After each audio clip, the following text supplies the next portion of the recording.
Olá pessoal, eu sou Guilhermo Meister e quero conversar com vocês sobre um tema que com certeza muitos atletas e treinadores já se depararam, que é a situação na qual o atleta precisa se afastar dos treinos por um tempo, ou por causa do trabalho, ou devido à doença, ou devido à viagem, ele precisa se afastar 2, 3 semanas dos treinos. E aí, quando ele vai retornar, fica a dúvida, né? Ele já está preparado para voltar a fazer aqueles treinos intensos, intervalados, né? Ou o que ele precisa fazer para garantir que ele vai voltar de uma forma correta? Então, quando o atleta fica algumas semanas sem treinos, existe uma degradação da capacidade aeróbica.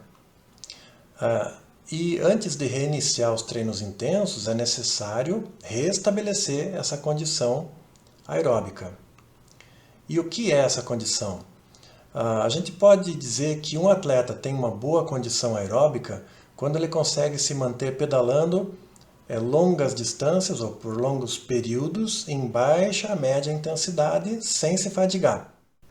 Quando o atleta está nessa situação de treinos longos e com baixa intensidade, ele está utilizando principalmente, predominantemente, o sistema energético aeróbico ou sistema oxidativo. E nessa condição, o que acontece é um consumo de carboidratos, um consumo de gorduras e, na presença de oxigênio, a produção de ATP e, consequentemente, geração de energia. E tudo isso, nessa baixa intensidade, acontece numa situação em que a produção de lactato ela é menor do que a capacidade do corpo de reutilizar esse lactato. Então não existe um acúmulo de lactato nessa intensidade aeróbica, né?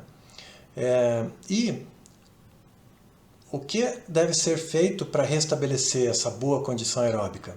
É treinar em baixas intensidades. Mas aí a questão é, por quanto tempo?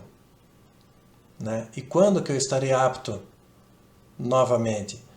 Então, vamos falar aqui de uma situação concreta, né? Eu fiquei 2 semanas parado. E agora, o que eu faço? Né? Então eu preciso restabelecer essa condição aeróbica, né? Mas de que forma? Existem duas alternativas. A primeira alternativa é voltar para o período de base por X semanas. E por que eu coloco X aqui? Porque é muito difícil você saber exatamente quantas semanas você vai ter que treinar em baixas intensidades para voltar a uma boa condição aeróbica. E então, o problema que existe nessa alternativa é que alguns dizem assim, treine novamente 3 semanas, né, na base para voltar a uma boa condição aeróbica. Ok, isso pode funcionar, mas pode ser que você esteja não ser suficiente as 3 semanas. Ou pode ser que 3 semanas é muito, você em 2 semanas já estaria bem novamente.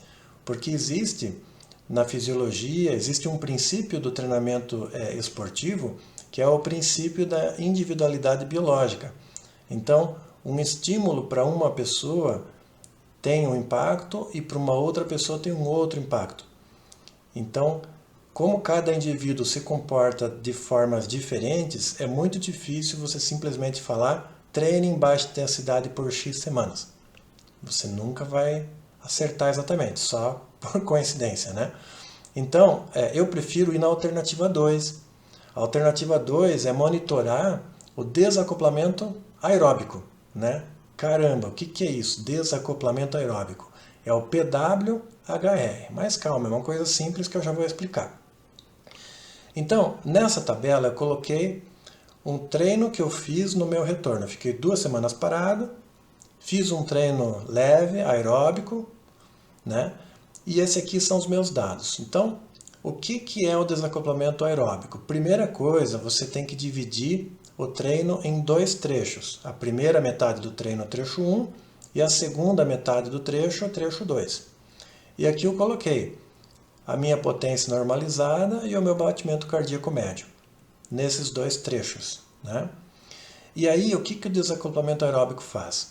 ele pega uma relação, ele pega qual é a potência que você aplicou nos pedais, aí, qual é a potência normalizada, e divide pela frequência cardíaca do primeiro trecho, ele faz a mesma conta para o segundo trecho, e depois ele compara o primeiro trecho com o segundo e vê proporcionalmente o que aconteceu no segundo trecho. Ou seja, percentualmente, você aumentou a tua frequência cardíaca mantendo a mesma potência em quantos por cento? Né? Ou, mantendo a frequência cardíaca estável, o quanto você diminuiu a tua potência no segundo trecho. Porque esse é um comportamento normal, né? Num treino longo e aeróbico, né? Se você tiver uma condição extremamente boa aeróbica, você mantém uma frequência cardíaca estável, né? E uma potência estável. Mas quando você não está numa boa condição aeróbica, você, no segundo trecho, ou você aumenta a frequência cardíaca para aquela mesma potência, ou você mantém a frequência cardíaca, mas não consegue manter a potência, né? Um dos dois. Então, é feita essa conta, né, através dessa explicação que eu dei, essa fórmula aqui, e daí eu fiz lá no Excel, esse caso meu concreto, e encontrei o PWHR, né, de 8,8%, né, o que significa uma condição aeróbica ruim. Né, o recomendável, aí, conforme Joe Fryle, é menor que 5%.